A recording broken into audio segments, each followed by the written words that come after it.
Every year, a very special kind of selection takes place that is important to everyone who appreciates the value of DC's history and culture. It happens quietly but powerfully. It's the DC Humanities Council's careful selection of grantees for the DC Community Heritage Project in partnership with the DC Historic Preservation Office. This is a showcase for the committed individuals and the dynamic organizations actively working every day to protect, communicate, and engage new minds in discovering the fabulous cultural tapestry of our nation's capital.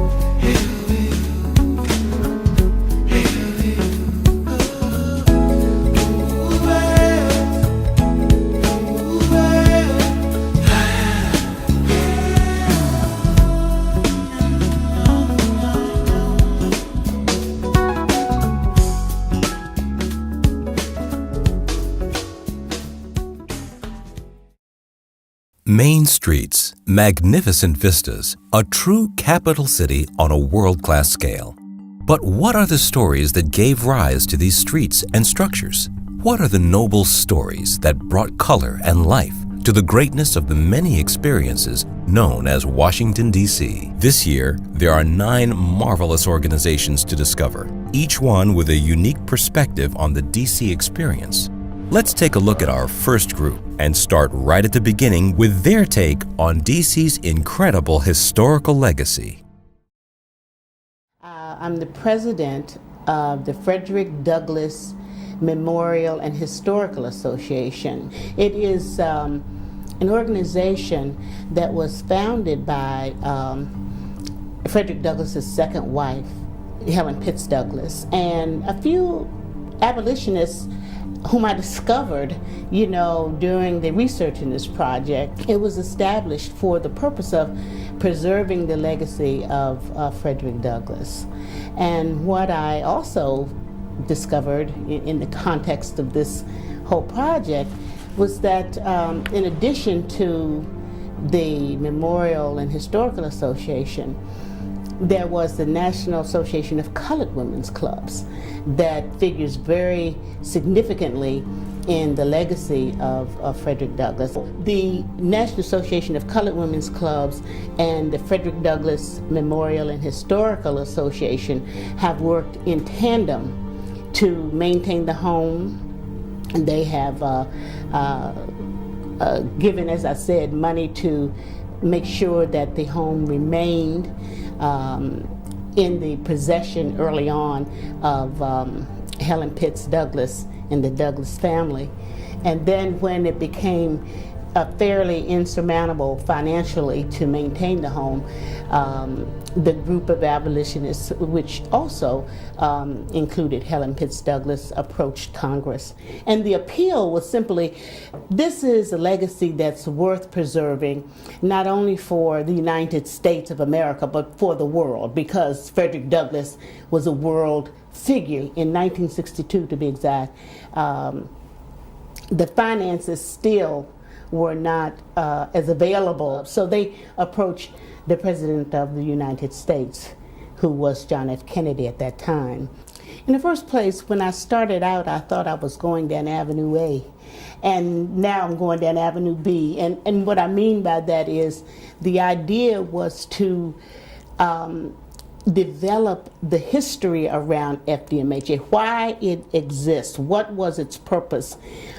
Are we today keeping faith with the mission? The purpose is to inform, but it's also to codify somehow through film and some written documentation what this history is, so we can put this together in some context to share with the DC public and to share with the world. When they come to find out things about Frederick Douglass, they need to find out about this organization. What do we do? What is our role?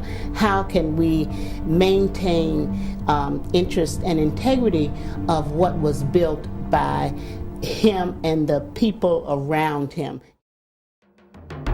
Upgrading, expanding, and staying culturally relevant all while maintaining integrity with a mission-driven heritage, is a hallmark of the way DC moves. That's what's been going on at the Phyllis Wheatley YWCA. My name is Paulette Holloway, and I serve as the Executive Director of the Phyllis Wheatley YWCA. I am Patricia Plummer, and my role is I'm the President of the Board of Directors. And our project is called Meet Me at the Y. And it's an oral history project that is going to capture who we are over the last, hopefully close to the last 111 years that we've been in existence. Well, Phyllis Wheatley YWCA was formed as a transitional housing in 1905. The women were part of a book club, and it wasn't called Phyllis Wheatley at that time. It was just a Y because they had experiences with the YWCA. They knew women were coming to the Washington area for jobs, for school, and they wanted to provide a safe place for women to live. Well, when we heard that somebody wanted stories told about what happens in sort of neighborhoods, immediately we got excited because we've been in Shaw for over 100 years. Yeah, we started with the concept that we would interview at least 10 people. It actually has turned out that we've interviewed 12 because as we got going, we found there were more people that we wanted to get involved in the project. Just what was happening in Shaw when you were living at the Y? Because that was one of our questions. What was happening? And so everybody had something different to say. Many people mentioned Marion Barry because he was the mayor at that time. Some mentioned Bill Clinton. The woman who, the 100-year-old lady, she mentioned March on Washington. So everybody has a story, and that's what we wanted to capture everybody's story. What is your story, and how does Phyllis Wheatley matter to you? So it was an amazing story. It was an amazing project. You know, one of our narrators is 91 years old, and she told us stuff that was happening during the war. Phyllis Wheatley, of course, we know that she was the first African-American female poet here in America, and she was just such an inspiration to the women that started the Y. Started as a book lovers club. What was different was the YWCA was such the heart of Shaw, because that's where so many African Americans went, because it was segregated. In the 20s, when it was founded in 1905, segregation was rampant. So where do you go? So this was this 1920, there on the corner of 9th and Rhode Island, we have a recreation center there. We've got the banquet hall. Things are just going on. The cafeteria, Carter G. Wilson had his meals there. Dorothy Height used to be the executive director. You know, so I mean, there's a lot that was happening in that little building, and so, but people don't know that because that story has never been memorialized. It's still growing, still there, still growing, still serving women. That's the most important thing. Our mission has not changed in all those years, which I think is something we should be proud of.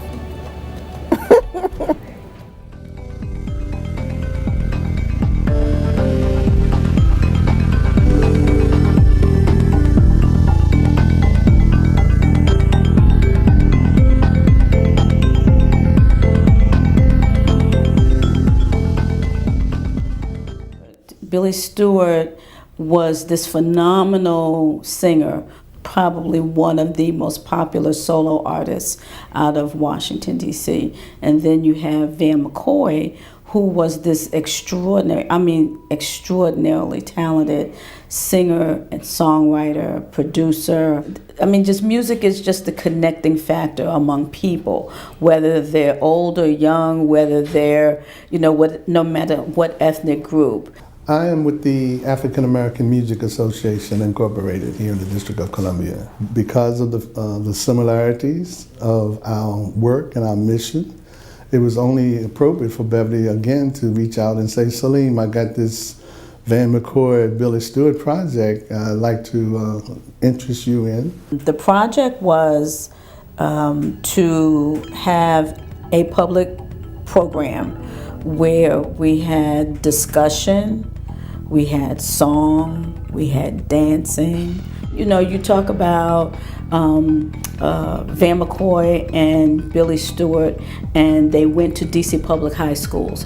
DC public high schools that still exist today. So, that's a way of connecting the young people with knowing who Billy Stewart and Van McCoy are. Both of these artists passed at a very young age, very early in their careers, but their contribution to the music It's phenomenal. So I used to hear Van McCoy's name a whole lot growing up. And then his music was really close to me too, because he was just a phenomenal writer and producer. And being from DC, that's what our organization does, is promote, protect, and preserve the music of people just like him, of being a native Washingtonian. Washington, D.C. was a hotbed for music and entertainment in the 1950s and 60s. And that legacy needs to be continued as well. There are so many artists that come out of the Washington, D.C. area who had a significant impact. But yeah, a lot of these artists have talented people in their families that never get a chance. And that's what these events do. It brings out a lot of significant information about the people, the culture in which they came up in. Very rarely do you get discussions about the contributions of artists that come from the Washington, D.C. area, and their legacy needs to be continued as well. DC is culturally vibrant, not only because of the established voices of its communities, but also because of the diverse folk who call it home and who themselves are finding innovative ways to preserve their unique legacy and share it to create a DC future. Hola Cultura is not just an online magazine, but it's also, we do different things, from the Tamal Fest to the summer program youth, which is very important for us. Because, we teach them how to use cameras, how to write, how to do interviews, how to do, audio recorders, how to do different things. And, because in the future, in the internet, you need those tools. And in the future, if you don't have those tools, forget it, you don't have a job. I used to teach at GW Spanish, but also culture through the language, like a cinema, writing, literature, poetry, whatever, but obviously everything related with the Spanish, attached with the Spanish language. We use that grant to make maps, the history of the Latinos in DC, with the help of the youth. So the youth, for example, they go with the real GPI, to take the coordinates, and here in the corner of 16th Street and okay, do the real mark of the coordinates, in order like to send the coordinates to the, I think, satellite, I don't know where exactly, and the coordinate mark, put this mark on your computer. Oh, this is the coordinate of 16 and U, and everything start there. The Latino community start in that corner. The first one who came here, they were from Dominican Republic, because the Latino came attached to the embassies.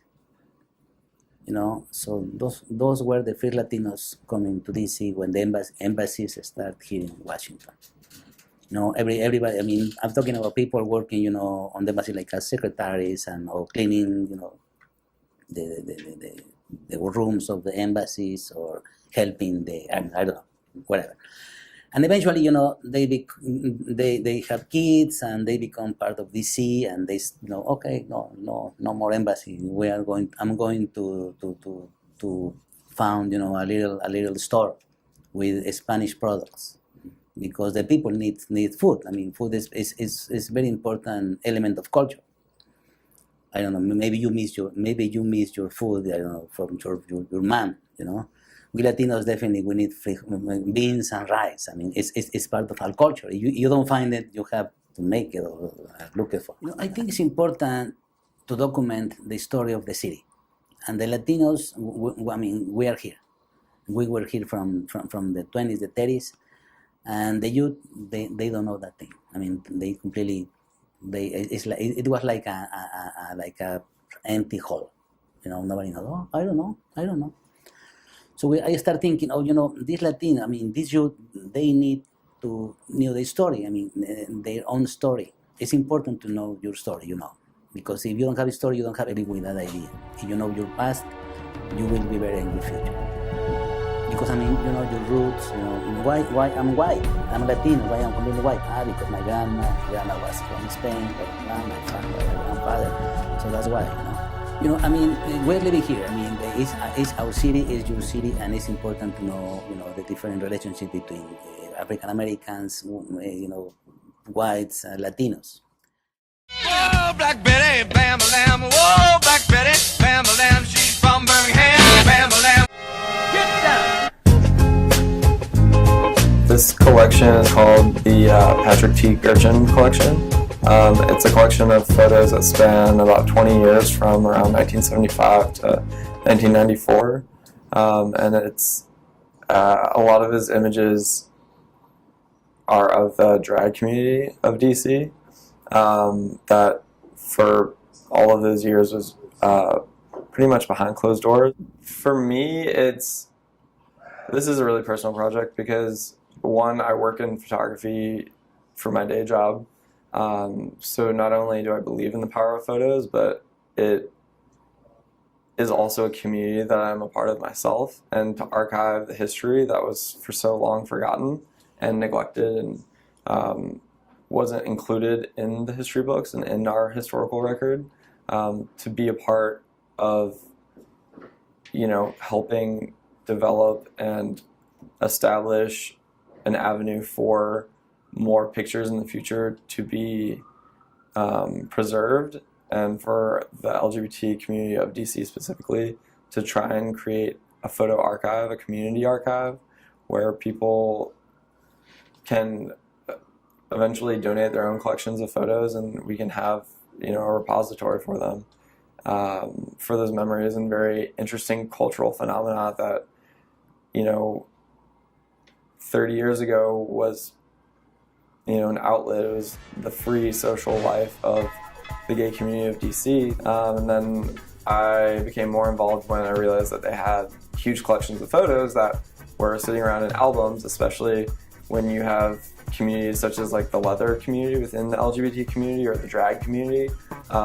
Things that are very interesting and still exist today, but especially when you put time on them, it was just a different world back then.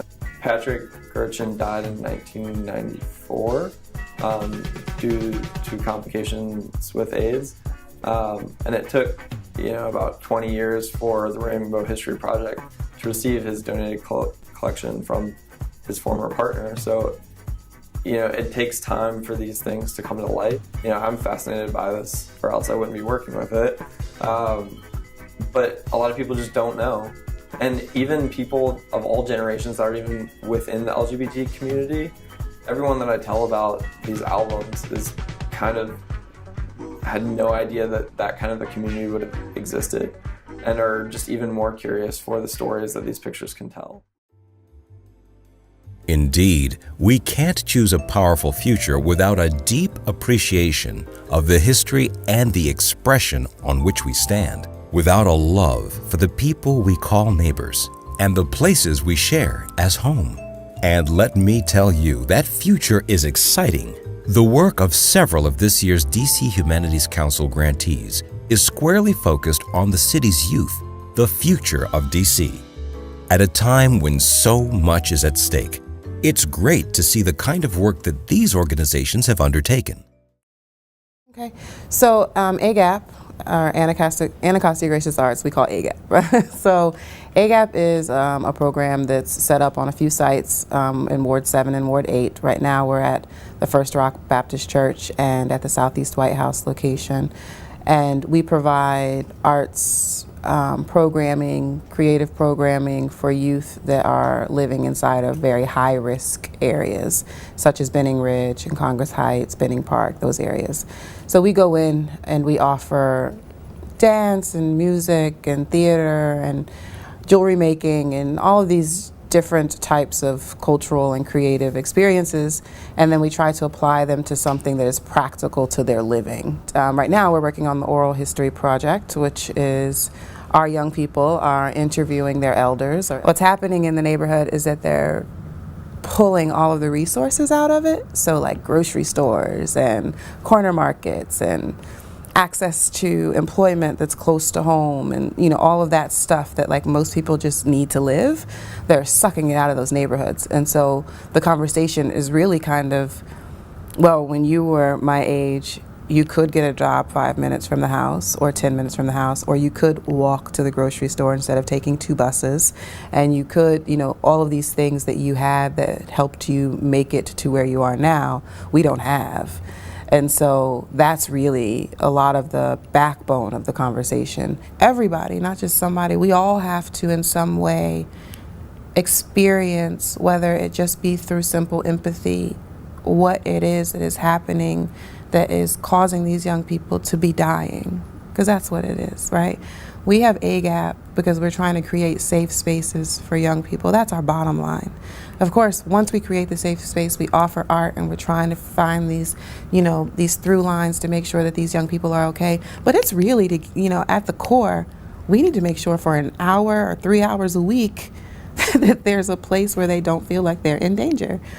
And that's, I could go on about how big of a problem that is, like the fact that we even have to do that, And so this project is really just kind of saying this is the beginning of a call to action, and it's being facilitated. It's the autonomy belongs to the children, and this is their opportunity to say, I'm telling you, this is what I need, and if you ignore it, then I can't. It's not you didn't know.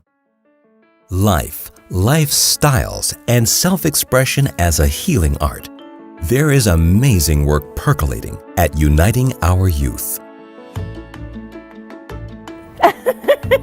Well, see, everything is dance to me. I studied dance at Duke Ellington School of Performing Arts. So to me, everything is a series of movement, everything. So I see life through dance. And so when I saw the young people dancing, I was looking for a way to unite. I was looking for a way to understand them.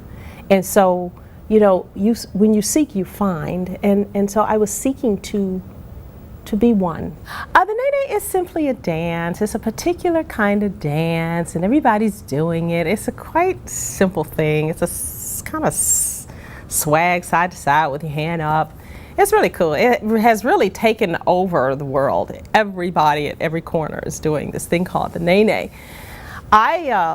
Clearly, I was the only one who was not, and I was working with young people and saw them doing this thing, and I noticed that when they would put on their music and do their dancing, it would just take them to a different vibration that I just loved because it was calm. And I thought they were doing African dance, and I was thinking, oh, look at the kids, they're doing African dance, this is beautiful, because that was my reference point. And I finally asked, this is African dance. No, Miss Deidre, this is not African dance. This is the nene, this is the whip, this is the dab. And I thought, really? That's African dance. Dance in its authentic state is healing. Think about it. Whenever you dance, it is a movement. First of all, movement creates circulation. Circulation and oxygen is the foundation of healing. Where there's circulation, where there's blood, there's life. Langston Terrace pretty much represents what's going on all over the country, all over the world. In terms of education, being able to update your skills so that you can be viable and make a living. I think that's a challenge with most, you got college graduates coming right out of school and not being able to sort of jump right into that career, like perhaps, 10, 15 years ago. So clearly, that community is a part of the whole and is, struggling with that as well. What happens when the classroom can harness film and app-based e-learning to make literary classics relevant to today's DC experience? Well, that's what OVON is taking on. My role is the developer on this project and the designer. So I tried to understand and gather the requirements of what we were doing to understand the needs of our population who we're targeting this to, which is students in the middle school.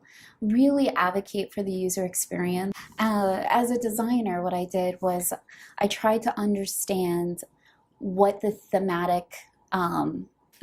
themes were in the classic literature that we were translating into modern day and contemporary issues. And I understood how our users were going to use this and where they were at in their development process, and taking that and translating that so they could understand and really apply classical literature through the lens of this play to their environment. By using Lorraine Hansberry's Raisin in the Sun as the basis for Saving Shaw School, Carol Mookin has been able to use dialogue that DCPS students are familiar with because they need to read Raisin in the Sun as part of their required reading. So when they're seeing the film, they'll be reminded of those words, and then as they experience the educational app, then they'll be able to respond to the questions based on both their having read the book as well as having seen the film. I hope that this learning experience will enable students to connect the dots between the themes that they see in contemporary literature and classic literature and connect it to what our society is going through today. As a teacher, I believe that this app is best used as an extension activity. To assist teachers in schools, because they come into the classroom, they all have a phone, and so they need to understand that those phones, they're great for texting, but they are instruments that can be used for much deeper meaning.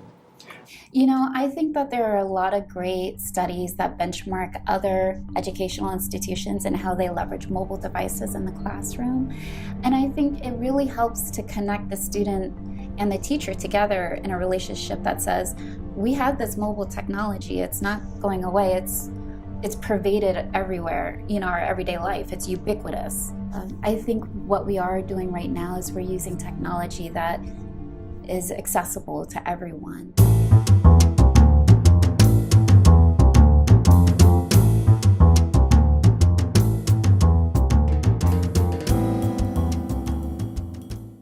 So we're exploring this topic of learning about murals, their history, their significance, as well as the preservation issues they face. We're exploring that topic through following the story of Perry Frank. She's a local cultural historian who has been documenting the murals for almost 2 decades now. So she's been very committed to this work, and no one knows more about murals than she does. She's the local expert on them. So we've enjoyed following her work because she goes out in the field and she photographs with her partners and interviews muralists and finds out more about the stories behind the murals and writes up lots of descriptions of them. And she also takes community members on mural walks and does community panels and a lot of sort of public education elements to her work as well. I first learned about Perry Frank's work by finding it on the internet. She keeps a documentation project online about local murals where she interviews muralists and does some really thorough and in-depth research about the meaning behind the murals and the stories behind them. I was most interested in a section of the website called the Mural Graveyard, where she features murals that are no longer here because they've been covered up or torn down for one reason or another. So I thought it was a really interesting way to honor and preserve those pieces of art. Yeah, I think murals have a way of connecting people to their communities. They're very accessible. They're there for everybody, and they foster a sense of belonging and ownership and pride in a community. So I think I learned that when you know even more about the story behind a mural, it can only strengthen that connection you feel to your local landscape and to your community. So through following the work of our main character, who's an expert on local murals, Perry Frank, we learned a lot about murals that are all over the city that she's been studying and sharing information about and the stories behind. That work really shows kind of an appreciation and an exploration of murals, but that work also takes on a whole new meaning when it covers a mural that is no longer with us because it's been destroyed for new development or covered up by a new building or taken down for some other reason. It takes on a whole new meaning when it covers one of those murals because it's not just appreciation or exploration of murals' meaning, but it's also preservation of that piece of art. This sense of awareness of your local landscape is even more important with changing neighborhoods and changing neighborhood residents and populations, because I think to preserve a sense of community, you need to preserve a sense of the area's heritage.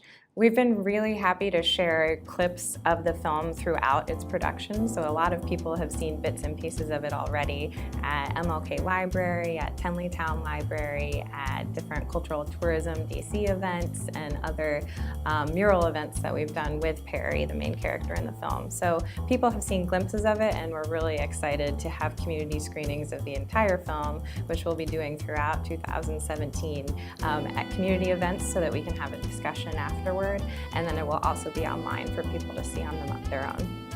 What an amazing blend of deep historical legacy, contemporary art and culture, and a totally plugged-in future. For me, getting to know the work of these organizations, the importance of the projects, and the wonderful, diverse, committed Washingtonians that make it happen has been a true honor. I invite you to connect with them, learn their work, and find out how you too can contribute and get involved. Funding these winning dimensions of the DC experience for DC and for the world that comes to experience Washington is the ongoing work of the DC Humanities Council.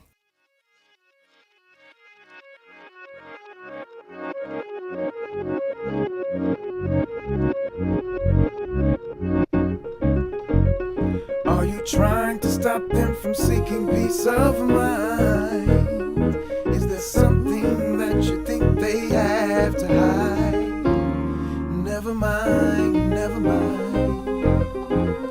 The measures that are taken, but that the greed that flows comes unhindered. He wants to live just like you.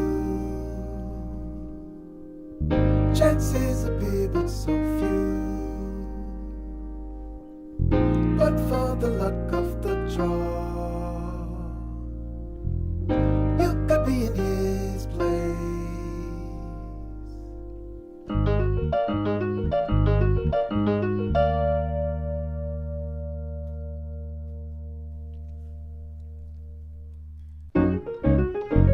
Do they just seem like some urban decoration, or just another smell that makes your day so hard? You never think, you never thought about the fact that you stepped over life and rest on something made of stone. He wants to live just like you. Chances appear but so few.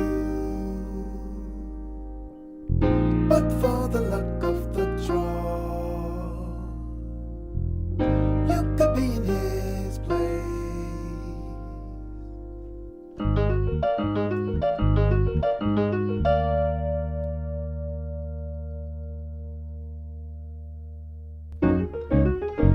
Do they just seem like some urban decoration, or just another smell that makes your day so hard? You never think, you never thought about the fact that you stepped over life and rest on something made of stone.